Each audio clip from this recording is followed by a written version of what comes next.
వారు మహానుభావులు వివాదములేదిక నాకు వారితో ధోరణి నాది వేరు పెడధోరణి కాదు సమాజమందు ఏ దారుణమైన చూచి తన దారిని పోయడి తీరు నాది కాదు ఏరికి వారు వేరగుదురు ఈ జగమందు స్వభావ తీవ్రతన్.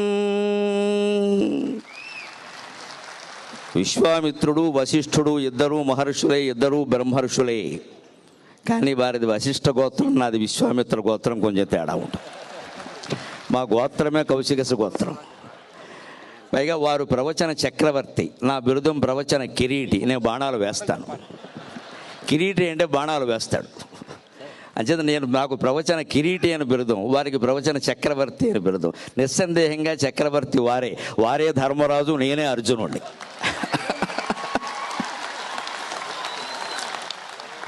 భారతం మొత్తంలో యుద్ధం గెలిచాక చక్రవర్తి ఎవరంటే ధర్మరాజే. అర్జునుడు ఎంత వీరుడైనా ధర్మరాజే అవుతాడు ఖచ్చితంగా.